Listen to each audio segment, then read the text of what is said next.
He smiled again. Toshiro is a very quick learner. Then yours is stronger. I wish to see it. The lazy Arrancar eyed Shunsui seriously. You are not even using the short sword at your hip. I suppose I have to earn seeing your release. I'm afraid so. It's somewhat troublesome for me to simply release, and if you manage to force me, I'll explain why, the Shinigami offered. Stark sighed. Lillinette, come, he ordered. But Stark, my sword, the child Frachin whined. Forget about it, just come back to me. Lillinette gave the completely unharmed Yukitake Taicho a dirty look before reluctantly returning to Stark's side. Yukitake took the opportunity to Shuunpa to Shuansue's side, only to be caught off guard as his best friend tossed him the pink haori he typically wore. Wadash. I think he's finally ready to fight for real, Shunsui answered with a small smile. Stark looked at the pair of Shinigami seriously. We are different from all the other Espada, he declared softly. When they evolved from Hollow to Arrancar, they chose to seal their powers into their Zanpakuto, their weapons. However, my power is split between myself and Lillinette. Long ago, we were one. And now, to release our full power, we will become one once again. He placed a hand on Lillinette's shoulder, flaring his enormous Ryatsu. Kick about, Los Lobos. Lillinette seemed to melt into Stark's side, becoming reabsorbed by her other half. A swirl of Ryatsu surrounded Stark and kept him from being seen for a few moments, and when it dissipated, the Primera was kneeling on one knee. Part of Lillinette's mask, the part that had covered her left eye, had materialized on his face, which Shunsui had anticipated. The rejoining of their powers would naturally combine their masks to an extent.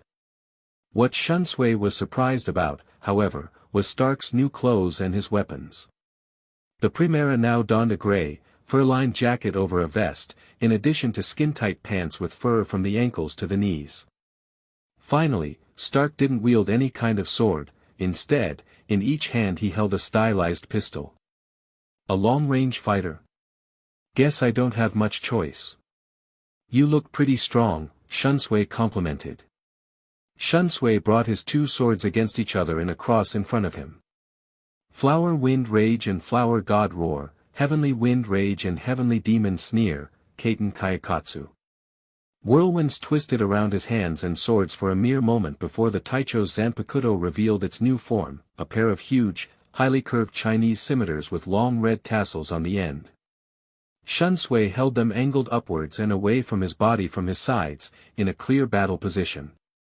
Stark looked at his opponent with a critical eye. This is not your Bankai. I went through the trouble of this pain-in-the-butt release, so show me your Bankai already. I have no intention of showing you my Bankai, the Shinigami replied easily. If you want to see it, you'll have to force me to resort to it. Stark's expression changed to one of annoyance before he swung his right pistol up to shoulder level, and in that swift motion fired an extremely large Siro directly at Shunsui, seeming to engulf him. When the Siro's light faded, Shunsui was nowhere near. Stark wasn't fooled for even a moment, and spun around, blocking Shuansui's powerful melee attacks with his guns, reinforcing them with Ryatsu to withstand the assault. Such simple tricks won't decide this battle, Shinigami, Stark told him calmly, seeming to teleport several feet away, almost faster than Shunsui could follow. Vanishing with a high-speed technique to make it seem like I'd annihilated you, then capitalizing on the moment of weakness that would come with my relaxing my guard. You insult me. That one shot would not have killed you, you're too strong for that. Why, thank you, Shunsui accepted the compliment gracefully even as he readied himself for another long-range attack. You're pretty strong yourself, and from the looks of it your speed is incredible. Your gun fires Siros, right? Right. Can it do anything else? No. The Shinigami Taicho smiled thinly. You're a poor liar. Stark gave an identical smile back. So are you. You're holding back, I can tell even now. Surely you don't think that I would be fool enough to think that your release simply increases the size of your swords. What do I have to do to see your Bankai? More than simply fire Siros at me, Shunsway answered. Meeting the mild rebuke with a frown, the Primera Espada once again raised his right pistol, but this time he spoke as he fired. Ciro Metrolita. Instead of one Ciro, a dozen appeared simultaneously, all of them aimed right at Shunsway, who was taken by surprise. All waves, rise now and become my shield, lightning, strike now and become my blade, Sogio no Kodawari. Yukitake Jushiro jumped in front of the multiple blasts, his twin Zanpakuto, connected by a thin rope, held at the ready, and suddenly an enormous blast was headed straight at Stark. Stark disappeared with a burst of sonido, reappearing several meters outside the blast range. How did you fire a Ciro? He demanded. You are not Hollow or Arankar. Who knows? Jushiro replied blithely with a knowing smile. Maybe if you do it again, you'll figure it out. Don't, it's a trap. Stark's pistol suddenly ringed out with the voice of Lilynette, surprising both Jushiro and Shunsway. Even if it is, I find myself curious. And with that, Stark fired another Ciro at the white-haired Shinigami, only to once again have it coming right back at him instead. Frowning, he sonido-ed away, much closer this time to his target. Ciro Metrolita. This time, however, he was able to see what was truly happening. Dodging the latest reflected energy attack, he approached the chronically sick Shinigami. I see. You are not simply reflecting all my attacks back, but absorbing them into one of your Zanpakuto blades. Then the attack flows along the rope that connects them, and it is fired out of the other blade at a target of your choosing. The process is fast enough to merely appear as though my attacks cannot affect you. Yukitake Jushiro was not a very easily surprised man. He had gone to the Shinigami Academy with his best friend, Kairaku Shunsway, and after witnessing and even helping to cover up so many of the Playboy's exploits, Jushiro had developed a resistance to surprise and now had a tendency to take everything in stride. The fact that his enemy had deduced his Zanpakuto's ability so quickly, so seemingly easily, however, was enough to make the snowy-haired Taicho gape. You figured it out, after only 3 attacks. Yeah. Stark sighed. I'm glad you can't reflect any and all attacks, though. The fact that you have to absorb the attack first implies that you have a limit. I wonder if you can absorb 1,000 shots at once. Stark. The Arankar froze in the action of raising his gun to test the theory. Neliel? Is that you? Indeed, the well-endowed Arankar was right in front of him. Yep, it's me. What are you doing here? I've come to ask you to leave the living world, and Aizen. Look around. You're the only Arankar left who is still alive and loyal to Aizen, but the Shinigami have barely even been injured. Neliel pointed out. You did not grow this strong by being suicidal. Leave, and live another day. Stark grimaced. What she said made sense, but being able to work alongside others who did not die simply from being in his presence had been a blessed reprieve from the utter loneliness that he'd lived with for so long. How could he just leave? Hold on. Lilynette's voice rang out. I can still sense the others. Grimjow and Harabel are still alive, at least. Are you telling us they defected? Neliel's strong affirmative shocked both Stark and his fraction-turned weapon. Why? He asked, his voice catching as he felt anger and betrayal for the first time in recent memory. Grimjow wasn't really loyal to begin with, he only wanted to get stronger to kill Aizen. Harabel lost her fraction because of Aizen. Please, Stark, Lilynette, leave now before Aizen escapes his fiery prison. Neliel pleaded. You were a wonderful friend to me before my accident, please don't make me lose you because you chose the wrong side. Silence reigned as Stark struggled with a decision. Finally, he sighed. I can't do that, Neliel. Sorry, but I owe Aizen too much. Thanks to him, my time with the Espada fulfilled my greatest wish, companionship. Can you understand, Neliel? Can you understand the unbearable loneliness you suffer when anyone who approaches you dies because you are so terribly strong that your Ryatsu suffocates them, crushes them over time? Lilinet and I split our very soul to lessen our loneliness, but Aizen allowed me to escape that fate. I owe him my loyalty. But he's just using you. Neliel exclaimed, knowing even as she did that the Primera's mind was set. I know. I'm sorry, Neliel, that it had to come to this. He raised his left pistol at her head. Please leave before I am forced to take your life. Please, for my sake if not for your own. Tears trailed down her cheeks as the former Tercera Espada drew her beloved sword on one of her dearest friends. Shinigami. If I fight with you, will you promise not to kill him if at all possible? Just incapacitate him and let me escape with him to Hueco Mundo, I beg you. Shunsui and Jushiro looked at each other.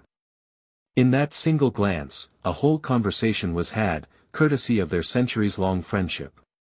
Finally, the laid-back Kairaku shrugged nonchalantly, though inside he was taken aback at just how Shinigami-like the pair of Espada were. The desire of companionship, loyalty over personal wants, sorrow over the possible death of a friend, willingness to work with Shinigami for a greater good? Those aren't hollow traits. Why not? But we might have some trouble with that. Neliel Sonido ed to his side, her throat feeling as though someone were choking her as she gathered her Ryatsu to fight. Then I will fight him with you. Declare, Gamuza. Smoke emanated from her Zanpakuto before quickly engulfing her. Mere moments later, the smoke cleared and Neliel's new form was revealed. Her hips down had reshaped into a light brown horse's body, giving her the appearance of a centaur, complete with a black tail. Her mask remnant had changed little, the horns extending and curving more, framing her face. Neliel's shoulders, elbows and hands had gained a white armor of sorts, and the skin between them was covered in black material. In her right hand, she wielded a double-ended lance. All in all, Shunsui realized that their new ally resembled nothing more than a centaur knight. Please, Neliel, don't do this, Stark pleaded, his face twisted in reluctance and sorrow. If you won't leave Aizen willingly, I have no choice, she whispered quietly. The Primera sighed, regretting once again being so strong. If only I were weak. I don't want to kill you. Please be careful, Neliel, and don't die. Bringing up both guns, he fired twin Ciro Metrolitas at Shunsui. Both of the target's partners jumped in front of him once more, Jushiro quickly absorbing as much as he could before seeing how Neliel was holding up. To his utter surprise, she had simply opened her mouth and seemed to eat the dozens of Ciros. Sojio no Kodawari got his attention with a mental poke, reminding its wielder that it couldn't hold on to the attack forever. With a silent acknowledgement, he fired it right back at Stark, only to be surprised once more as Neliel appeared to have done the same, sending back the Ciros she had eaten, and layering her own Ciro on top of it.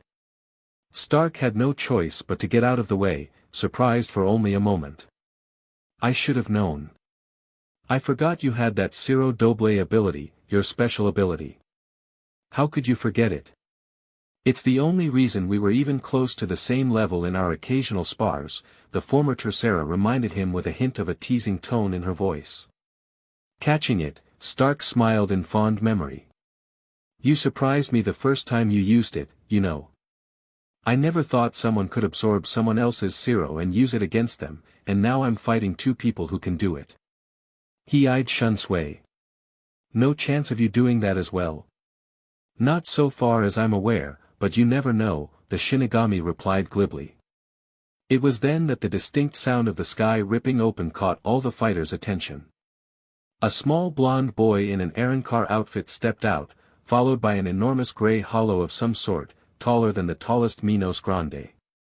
Shuansui's eyes widened when he noticed that the beast had Jillian masks for nails on its enormous feet.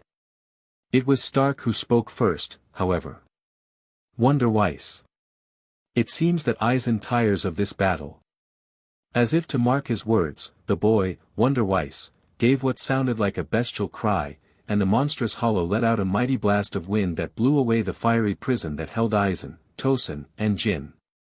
Wonder Weiss then turned towards the ice tower that held Barrigan, and screamed louder, creating a sonic shockwave that shattered the ice, releasing the Segunda Espada. Ichigo, who had been watching with Yamamoto and the remaining Shinigami Taicho as he rested to recover his Ryatsu, felt a sudden wave of despair that almost made him think that Ulquiorra was in the area in this Resurrección, Segunda Etapa again. He looked at the knowing smile on Aizen's face, the one that seemed to say, "Come then, let me show you how futile all your efforts are," and Ichigo scowled. "No chance of your entrapping him again," he muttered to Yamamoto. "There is no longer any point. His forces have all but been annihilated, between the deaths and the ones that turned traitor," Yamamoto rumbled. "Hitsugaya Taicho, finish the job with the Aaron-car that was just freed. Kamamura Taicho, I believe you wish to confront the traitor Tosen. Soifun Taicho, hang back and look for an opportunity to end this war. Kurosaki, you are to dash." He was cut off by the call of a new voice. "You have no authority over him or us, Yamamoto Soteicho." Ichigo turned around and smirked before Shunpei next to the newcomer. "You made it. I almost thought you weren't coming to the party." Hirako Shinji snorted, gesturing behind him to the other wizard. "What, and miss out on all the fun?" Ichigo gave an amused sound before turning around to see the reaction of the Shinigami Taicho. "Hirako Shinji." Yamamoto breathed, eyes wide for once in his life. Soifun appeared to recognize them, but Hitsugaya looked more bewildered. "So you were hiding in the human world after all." The leader of the wizard ignored the commander of the Shinigami, instead choosing to address the other Shinigami Hollow hybrids. "It's been a while since we've seen M. Anyone wanna say hello to anyone in the Godii 13? "Nope." Hiyori said dismissively. "I'm fine," Love put in quietly. Rose nodded in Love's direction. "Me too. There is no one in the Godii 13 that I'd like to greet," was the input from the neutral-sounding Hachi. "Me neither," Kensei agreed with a bit of a bitter tone. "Hi-Yitharai 3 Berry Tan." Mashiro yelled happily, making Ichigo palm his face. Of all the things she could have said. Lisa, however, was silent and vanished in a flicker of Shunpa. With a shrug, Shinji turned his attention back to the leader of the Godii 13 and flickered over to him. "Have you come to settle your grudge?" Yamamoto asked wearily, but sternly. "With Aizen, yes. We don't really have anything against you, aside from fighting behind such a stupidly strong barrier that we couldn't get in earlier." Shinji thumbed a finger at a Shinigami who, on cue, appeared in a kneeling position before Yamamoto. "If it wasn't for him, we'd still be outside trying to find a weak point. I apologize, Suteicho." "Very well. Hirako Shinji. Can we think of you all as allies?" Shinji fixed him with the most serious look Ichigo had ever seen adorn his face. "The answer to that is obvious." Waiting a beat to let that message sink in, he finished with, "Absolutely not. We're not your allies. You banished and tried to kill us, remember? We're not on your side. We're against Aizen. That, and allies of Ichigo." With that, he vanished again into Shunpa, returning to his friends. Yamamoto silently seethed with frustration. Kurosaki Ichigo again. How in all the worlds is he gaining so many allies, all powerful enough to pose a threat to Soul Society? Is he trying to build an army? "You done talking?" Love asked as Shinji reappeared next to them. "Nah, but the time for talk is over. Besides, the enemy won't wait any longer." Indeed, Wonderweiss took a deep breath, and began to scream again. In response, as though following orders, Fura opened a gargantuan, toothless mouth, and began to vomit a black substance, which quickly separated upon contact with the ground and then reformed into dozens of Jillian. The people who were guarding the 4 pillars, Ishida, Kira, Matsumoto, and Hisagi, as Rukia, Renji, Yumachika and Ikaku were all in various stages of being healed by Inoue in Urahara's shop, all looked on in horror and awe as a veritable Jillian army materialized before them. How are we to fight all those? Similar thoughts were had by the Taicho, but they were grimly determined. However, the Vizard were more than ready. Let's go, Shinji said softly. Every single one of the former Shinigami reached for their face as one, and together they ripped their masks into existence, flaring their Ryatsu as high as they could go. Behind his Jillian mask, even as he leapt into battle with Tensa Zangetsu in hand, Ichigo couldn't help but think, it's gonna be a beach to go back to school after all this. Too bad this ain't a paying job, or I'd be making a killing. It was only a little worrying when Cazador de la Luna began laughing his butt off inside Ichigo's head. There we are, took long enough. I really wanted to give Ichigo a badass scene of being in front of the Vizards, in Bankai, as he unleashes his Ajucha's mask. But you know, he knows better now. It's a secret weapon, unlike his Bankai. Yes, Soifun has a point. He uses it in every freaking fight ever. But then again, can you blame him? He's always fighting people who are strong enough to kick his butt otherwise. Let's go through the list, shall we? Byakuya. Ichigo tries to hide his Bankai, he tries. But then Byakuya pulls out his Bankai, and Ichigo has no choice. From then on out, the enemies just get tougher. Eventually there's just no point in hiding it. But there is a reason to hide his hollow powers. That could be considered a secret weapon, but more so is Ichigo's second sword. Literally no one but Ichigo, Urahara, Tensai and Ulquiorra know about it, although Neliel and her fraction might suspect. And here's a sneak peek of what's up ahead. Zangetsu and Cazador de la Luna both looked up in Ichigo's inner world as the sky darkened with thunderclouds before promptly letting loose a drenching, freezing rain. Well, sheet. Oi, Zangetsu, what's going on? The spirit form of the mighty Zanpakuto bowed his head. An old wound that has never been healed, that I fear never may truly mend, has been reopened. Watch carefully, Cazador de la Luna, and witness your true origins. Chapter 19, Curses and Blessings of Instinct. Ichigo grinned dangerously behind his mask as he finished off the last of the Jillian in his area. It felt DMN good to let loose on the enormous hollows, and it felt even better to finally not have to hide his hollow powers from the Godii DMN straight, Cazador de la Luna agreed. Too bad there aren't more to demolish. Looking around, Ichigo noticed that he was the first one done, not surprising, given that not only had he put on his mask, but he was in Bankai. The others weren't far behind, but what caught his attention was that Shinji was facing Aizen, striking down at him, only to be parried by Tosen. Kamamura appeared in a flicker of Shuinpa and used his left gauntlet to block Tosen's next strike, and while Ichigo could not hear what was said, after a few seconds both Tosen and Kamamura left for a more spacious battle zone. It was the next observation, however, that held Ichigo's full attention. Aizen's wide open. There won't be a better chance. His eyes widened before his grin took on a feral quality. Let's finish this. He vanished into Shuinpa, launching himself at Aizen's back. Only to be stopped mere inches away by a sword backed by a fox-like grin. Heya, Ichigo, Ikamaru Jin greeted. Afraid I can't let you double-team him.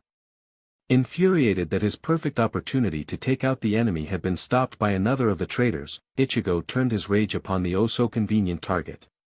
You can't let me. I'd like to see you try to stop me. He lunged forward, the black flames of the Getsuga Tensho flooding down Tensa Zangetsu in a fashion that eerily reminded Jin of Yamamoto's Ryujin Jaka. Even so, he did not hesitate, Shuinpai out of the way, and well away from Aizen, before pointing his sword at the orange-haired Vizard. I'm not stupid enough to face your Bankai without releasing my blade. Shoot to kill, Shinso. Remembering Shinsu's ability from his first attempt to break into Soul Society, Ichigo jumped to the side, watching carefully as Jin's sword extended at high speed. With that done, he realized that Jin's side was exposed, and Ichigo flickered over, already swinging. Getsuga Tensho. To Ichigo's mild surprise, Jin had already managed to shrink Shinso back to its usual length, slightly longer than a dagger, and used it to hold off the attack long enough for him to dodge to one side, allowing the incredibly destructive Moon Fong to pass him by harmlessly. Instinct gripping him, Ichigo leapt backwards and swung his sword again, managing to bat away the suddenly extended Shinso again. "You know, your sword's power is really annoying," he said deadpan, reaching up and crushing his mask. Masked Bankai was rather overkill against Shirkai, and he really did need to conserve his strength for Aizen, not to mention he still didn't have a clue what his time limit was anymore. "It's impossible to get within your guard, because your sword just resizes so you can strike from any range."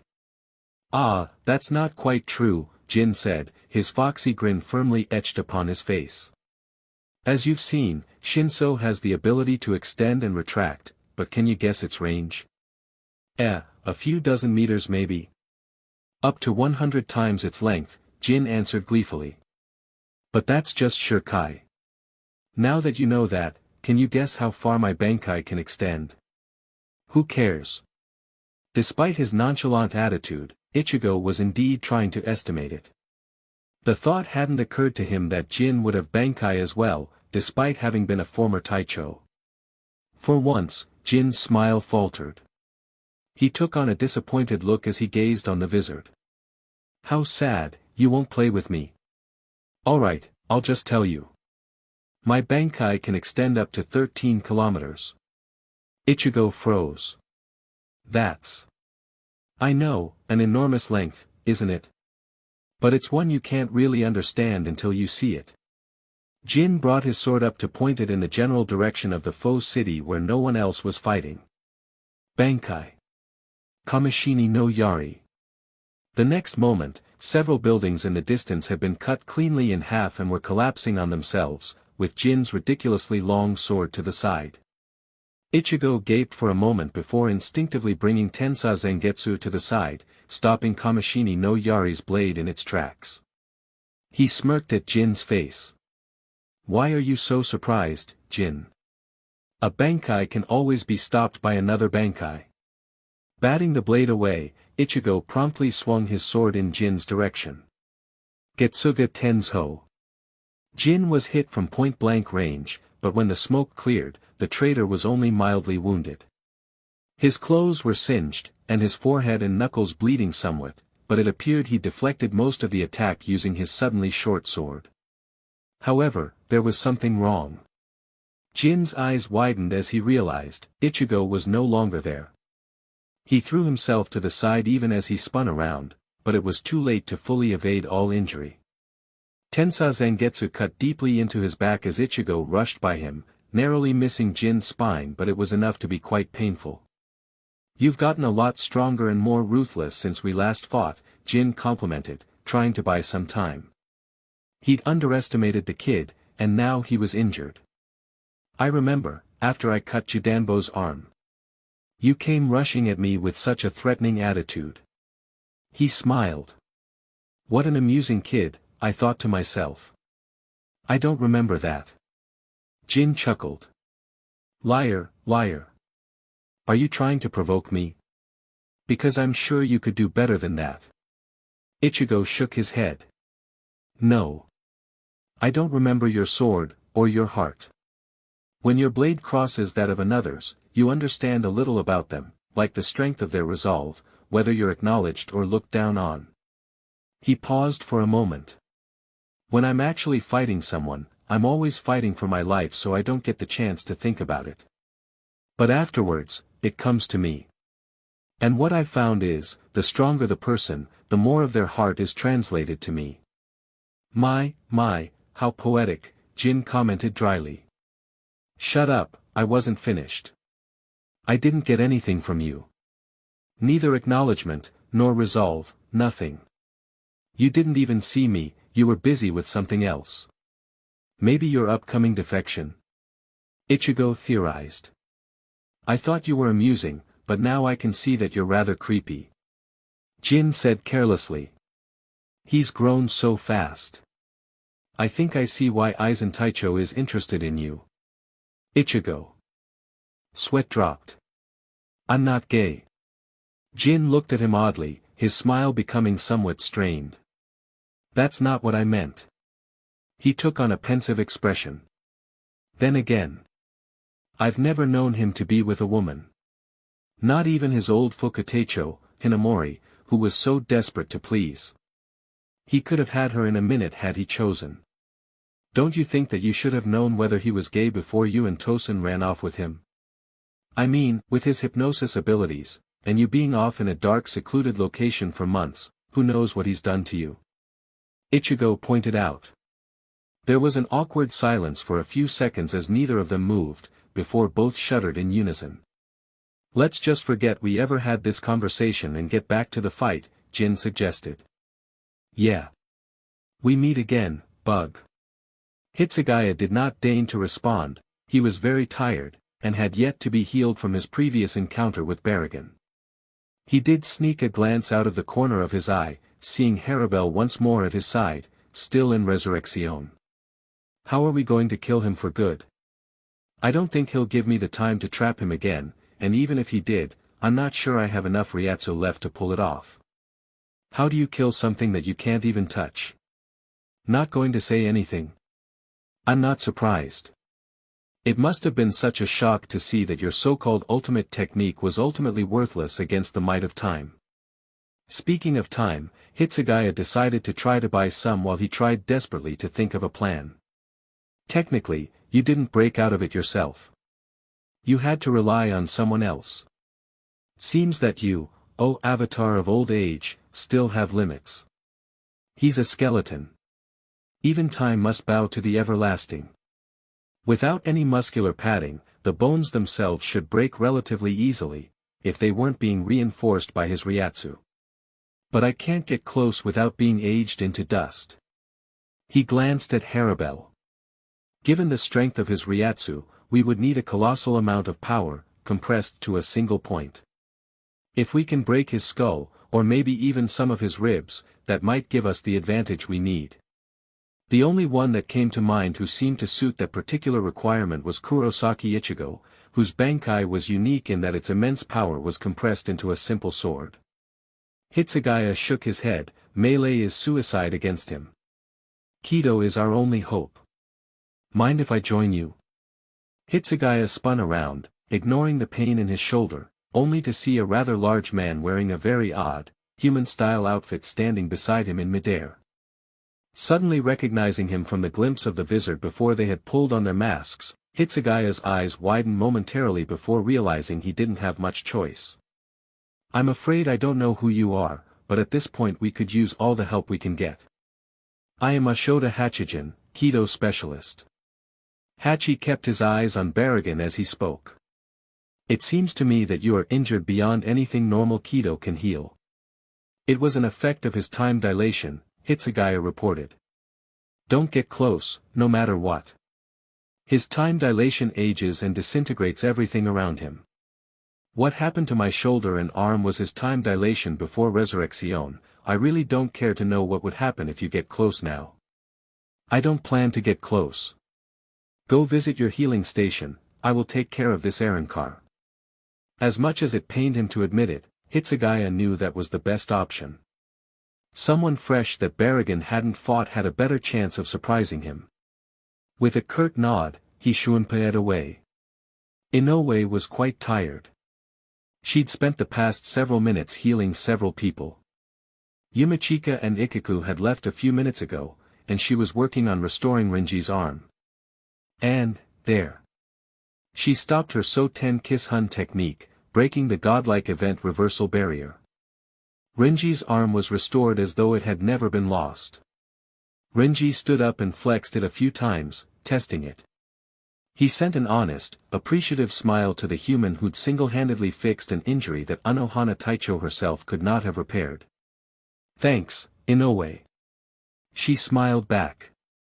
No problem, Abarai-san. Renji opened his mouth to correct her and ask her to call him by his given name, but Hitsugaya's sudden appearance cut him short. Hitsugaya Taicho. What happened? The second espada, the diminutive Taicho said shortly, clutching his wounded shoulder. Inoue Orihime-san. Please heal me as best you can, I must rejoin the fight soon. Aizen is free. Renji's eyes narrowed in anger and frustration. Aizen, he bit out. Before anyone could stop him, he vanished into Shuinpa. DMN that hothead, he's as bad as Ichigo. Rukia cursed as she turned to follow him. Kuchiki, I would not normally ask such a thing of you as you do not have Bankai, but the two of us are the only ice users here, Hitsugaya interrupted Rukia. The one I fought, he is susceptible to ice and water. Please, go aid the large man who took over for me until I return. But be cautious, and fight from a distance, melee is suicide, even to a Taicho. Yes, sir. Rukia flickered into a Shuunpa of her own. Lie down, Inoue ordered wearily.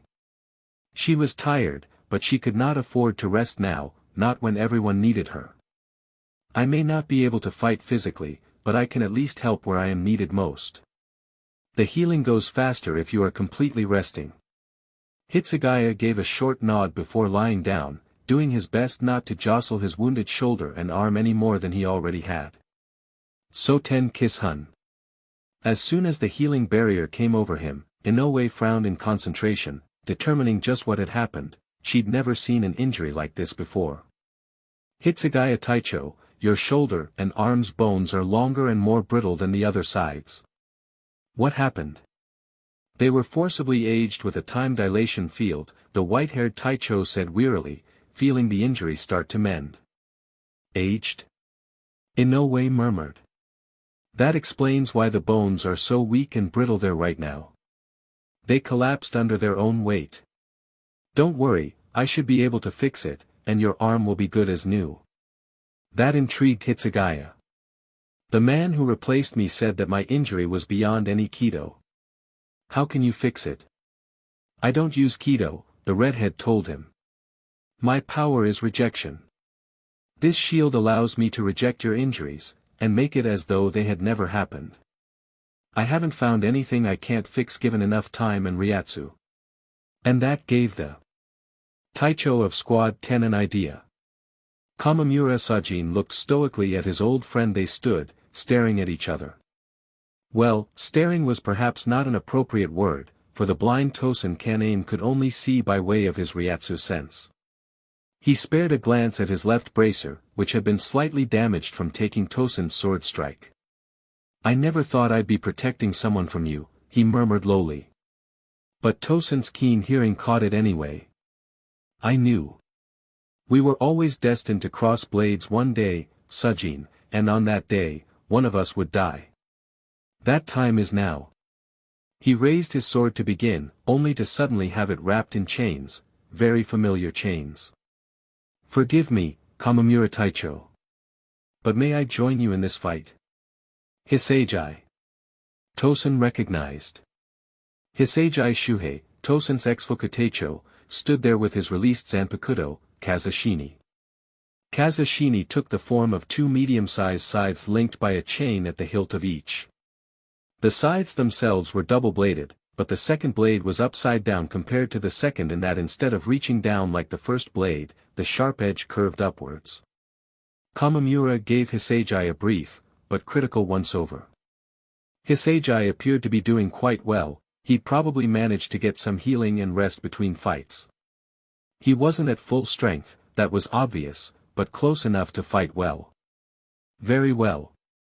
Hisagi merely nodded, his mind burning on the tattoo of the number 69 on his cheek. On that day as a child, I was saved by a man who bore this number. Now it is time for me to save my mentor. It's been a long time, Tosen Taicho. I'd like to thank you. The dark-skinned blind man's face hardened somewhat. Are you being sarcastic? No. Thank you for everything you've taught me. I will be using those very techniques I learned from you, to open your eyes and take you back to Soul Society. Hisagi finished strongly, determinedly. Open my eyes? You really think you can do that? Humph. You haven't changed, Tosen scoffed as he focused Ryatsu to his Zanpakuto. Suzumushi. His blade vibrated strongly, emitting enough sound to force the chains of Hisagi's released Zanpakuto, Kazashini, around it to loosen, allowing its owner to draw it easily. I do believe I taught you that men who do not know fear are not fit for battle, for it is only knowing that fear that grants the wisdom and caution needed to succeed. But there isn't a shred of fear in your words. Not a shred. No matter, now that Aizen-sama has entered the battle, I will fight at my full power. Let us fight our destined fight, Kamamura. You will release your Bankai. Then so shall I, the giant of a Shinigami promised, preparing to unleash his full strength upon his traitorous friend. However, Kamamura was startled when the sightless enemy scoffed and shook his head. No, I will not. For what is Bankai, when I have achieved a power so much greater? And with that, he reached up to his face. Kamamura recognized the move instantly, having watched several Shinigami do it in tandem mere minutes earlier. Beside him, Hisagi was equally shocked. Tosen. Don't tell me you've. Horror erupted anew from within Kamamura's chest as Tosen proceeded to complete the move, spawning a swirl of Ryatsu that blocked sight of the traitor for a few seconds. Just how far have you fallen, Tosen? He roared, both in anger and in pain from the realization of just how much his ex-ally had betrayed him. Taicho. Hisagi grunted, standing his ground despite the Ryatsu trying to push him away. Then the smoke cleared, and Tosen was revealed. He had materialized a white, blank mask with only a line reaching vertically down the middle. Astoundingly, a chest plate and shoulder guards had also appeared, bearing the same design as the mask. Kamamura's keen intellect that had borne him through to his position as Taicho coldly informed him Tosen must have completely mastered hollowification. A hollow form? Hisagi asked incredulously. Yes, Tosen confirmed matter-of-factly. Why? The Fukuteicho cried out, his voice breaking as he struggled to comprehend why one of the strongest Shinigami would turn his back on everything to become a hollow. Tosen said nothing, but was suddenly in front of his ex-subordinate, swinging down.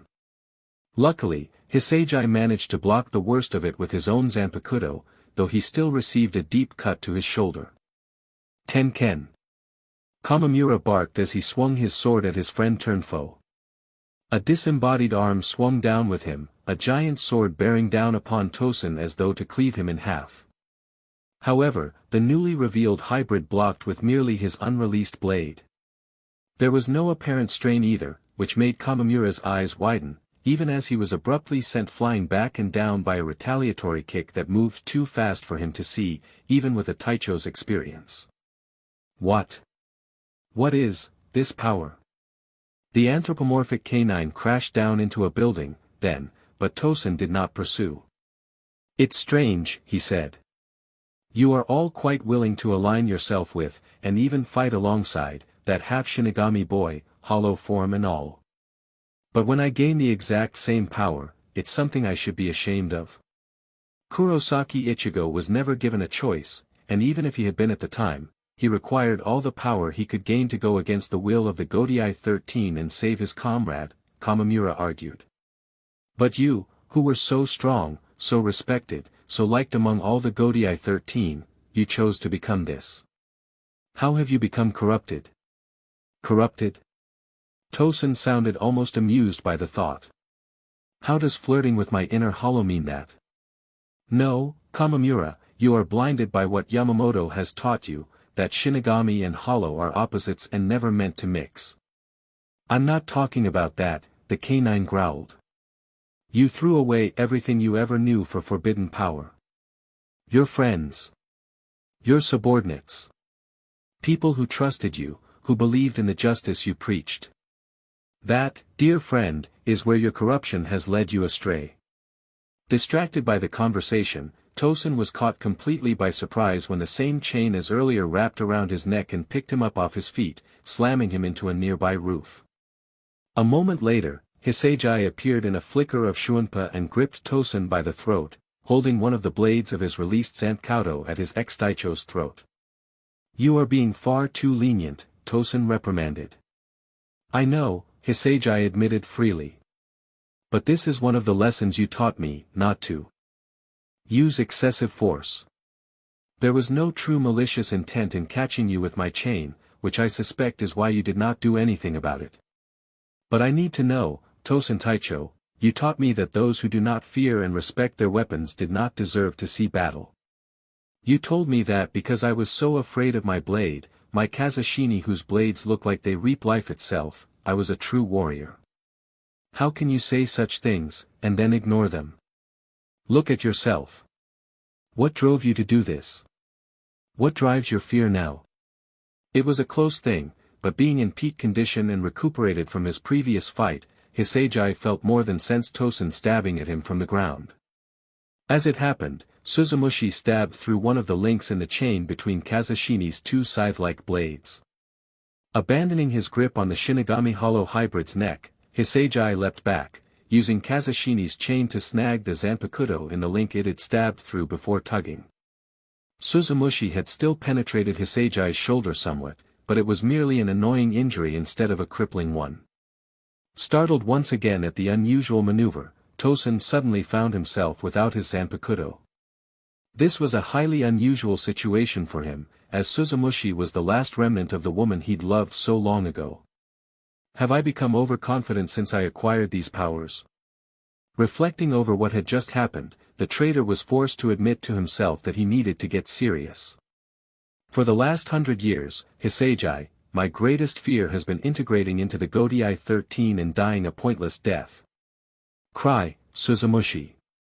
As Tosen was not holding the weapon to provide some Ryatsu, Suzumushi was compelled to do what it could with the Ryatsu it had. As a result, it let out a very high-pitched, grating sound at point-blank range. Hisagi dropped his knees, his hands having released their grip on his own Zanpakuto in favor of holding his ears, trying to shut out the incredibly painful, all-encompassing noise. Tosen took the opportunity to calmly retrieve his Zanpakuto, and raised it in preparation to finish his former subordinate. Bankai. Kakujo Tengen Myo-o. Only to be forced to block a literal giant's sword as Kamamura's enormous armored Bankai swung down upon him. I was beginning to wonder when you would step in, Tosen commented calmly. But to fight me with merely a Bankai is foolish. Especially when I already know this one's weakness. And with that comment, he leapt up and slashed at the giant's right arm, noting with satisfaction that an identical wound appeared on Kamamura. Power, yes, but your Bankai is based on the idea of a crushing strike, without giving opportunity for counterstrike. A wound to the Bankai appears on you, and a wound to you appears on the Bankai.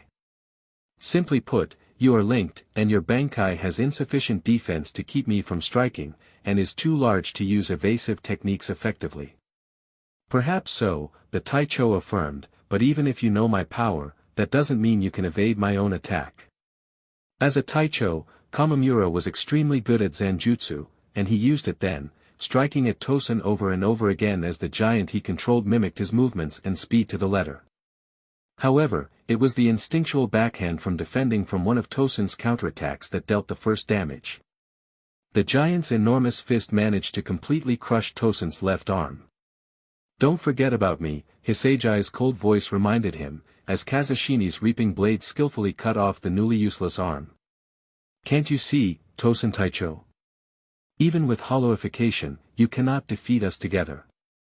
Behind the hollow mask, Tosen Kanami's face contorted with rage and frustration.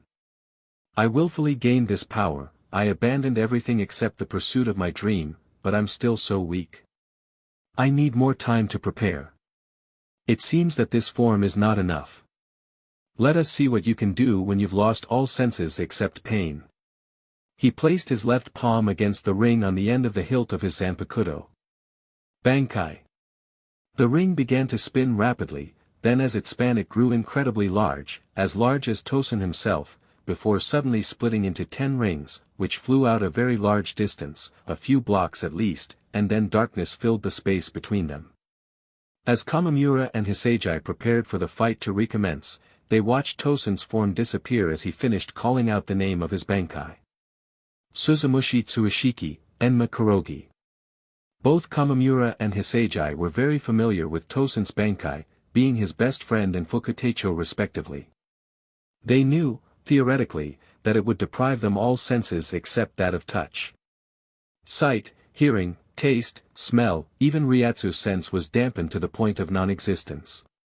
Tosen himself called the effect ignorance. The only one immune to the effects was anyone touching Tosen's Zanpakuto. But while both Shinigami had knowledge of the effects, only one was prepared for them. Kamimura knew he'd be fighting Tosen today, so he'd talked to Kenpachi, the only one he knew who had defeated Tosen's Bankai. Flashback. It's you. What do you want? Kenpachi asked boredly, watching his division spar and wishing that even one among them could challenge him. I wonder how Ichigo's doing. Zaraki Taicho, Kamimura greeted. I need some assistance with something that only you can help me with. Oh. What's that? Does it involve a good fight? Kenpachi began to grin in excitement. Possibly. Kamimura was very well acquainted with his bloodthirsty comrade's tendencies, but luckily it worked in his favor. Besides, a fight with the man would be good training for the both of them. The Taicho of the 11th Division gave the man his full attention. I'm in. What can I help you with? I need to know how you fought Tosen, and won, in his Bankai. To sweeten the deal, he then added, that's the fight I'm offering. You fight me until I can fight him the same way you did. An opponent of captain-level strength, you could not ask for a better fight than that. In return, I'll help you become an even stronger fighter by helping you gain your Shirkai. I can't imagine how strong you'll be after that. Kamimura was more than slightly disturbed by the eager ferocity in his fellow Taicho's expression. End flashback. In order to duplicate the effect, Kamimura had worn a BLNDFLD, stuffed his ears and nose, and enlisted the Research and Development Division to create an armband that could temporarily inhibit Ryatsu sensing ability. What ensued were perhaps the most brutal, crushing defeats he'd ever received in his life. However, each defeat succeeded in honing the key to victory, instinct, until one day he'd won and managed to put Kenpachi in the hospital, though the fight-happy maniac went down the biggest of grins on his face. Instinct was the key to defeating the sense-depriving Bankai, but it had to be developed. To be able to fight with only the sense of touch to guide you meant being able to interpret the barest of sensations against your skin, the gentle movements of air as someone comes towards you, the nearly non-existent tremor of the ground beneath your feet as your opponent, the coldness of steel as it approaches and touches your skin before it penetrates. To defeat Tosen's Bankai, Kamimura needed the instinct to recognize them and react accordingly. Counterattack was the key to victory. During his time with the Squad 11 Taicho, the K9 had gained an enormous amount of respect in Kenpachi, despite the man's odd ways of running his division. To be able to fight under such conditions and win decisively was incredibly impressive. The fact that Kenpachi still did not have Shirkai simply made the achievement that much more astounding. True to his word, Kamimura had aided the man in achieving the state most conducive to conversing with his Zanpakuto. It had required using a stronger version of Kenpachi's Ryatsusking eye patch to lower his levels enough to actually do so, but Kenpachi did eventually manage to learn how to talk to his Zanpakuto. While he hadn't managed to get into his own inner world yet by the time they had stopped practicing together, it was a promising start. As it was, Kamimura was prepared for fighting Tosen's Bankai. However, there was a variable he hadn't thought of, Hiseigai. He knew how to win in one-on-one combat. But with someone else there was no way to know who was attacking. All he could do was hope for the best. However. Sorry, Tenken. You're a bit large for this fight. Kamimura dismissed his own Bankai, allowing the armored giant to dissipate and return to his Zanpakuto. Tosen observed his two familiar opponents as they prepared themselves for combat. Unsurprisingly, Hiseigai seemed nervous, if his Ryatsu was anything to go by. There truly is little he could do in this situation. Tosen mused. However, he was intrigued by his former colleague, Kamimura. The fox-like being had taken on a strangely familiar stance. It seemed a blend of what he typically used, but it held hints of Zaraki, the masked traitor spat in realization. So, you've been learning how to fight me from that brute? Naturally, Kamimura couldn't hear, and so didn't respond. Tosen took a deep breath to calm down. No matter.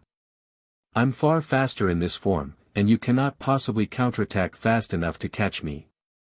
With that, He began walking towards Kamamura. His Hisagi was weak, and could be easily disposed of after Kamamura was put down. Besides, the darkness that concealed him was more than sufficient to hide how his arm was being restored by his hollow powers.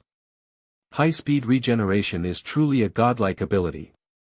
I never would have gained such power if I limited myself to purely Shinigami abilities. Shinji and Aizen continued to face off, neither of them injured. But then, they had only been testing each other's capabilities through speed and swordplay, and Shinji was trying to buy some time. He'd seen Ichigo's attempt to tag-team Aizen, and it was a good idea, especially with Shinji's Zanpakuto's power. However, there was no more delaying the true fight, it was time to take it up a notch. Aizen, I hope you realize you're going to die today, Shinji prophesied. Of course I am, he agreed unexpectedly. But then, to be reborn as a kami, one must die in a certain sense of the word. You were right all those years ago that I could have seen your betrayal coming if I'd just come to know you, let you become a friend. But I always kept you at arm's length, Shinji recalled. But that goes both ways, Aizen. You have no idea what my Zanpakuto does, and if you think you're the only one with a Zanpakuto that affects the senses, then you've got another thing comin', Shinji informed him lowly. Why do you think I was always so good at detecting your meta-illusions? Aizen merely smirked. And just what does yours do? You'll see. Collapse, Sakanade. Shinji's sword pommel became a large ring about 2 hand spans wide, while the sword itself grew very straight and gained 5 small holes along the length. He began spinning it almost out of habit. An interesting shape, the leader of traders complimented. Yeah, Sakanade's great, but I'm certainly not lending it to you, came the vizard's rebuttal. But it doesn't seem to be giving off any sort of aura of power, Aizen observed with a frown. Did I mishear about your Zanpakuto having sensory-affecting abilities? Take another look, Shinji suggested. Oh, by the way, doesn't it smell nice here, for all the fire and destruction around? Aizen's eyes widened, and suddenly, everything was upside down. Too late to escape, Aizen. Welcome to the inverted world, Sakanade's specialty, the blonde Shinigami Hollow hybrid boasted. All your senses have been inverted. Aizen observed his surroundings carefully. An interesting ability, I admit. Everything appears opposite. Up and down, and if I'm not mistaken, left and right as well. The upside-down form of Shinji grinned viciously as he stopped spinning his Zanpakuto, ready to wield it as the sword it was. It's time. After all these years, vengeance. Let's finish this, Sakanade. My Sakanade equalizes all opponents in that everyone reacts on instinct in close quarters, Aizen. Every time they see something coming from their left, they'll block to their left, but in this inverted world, the block will go to their right.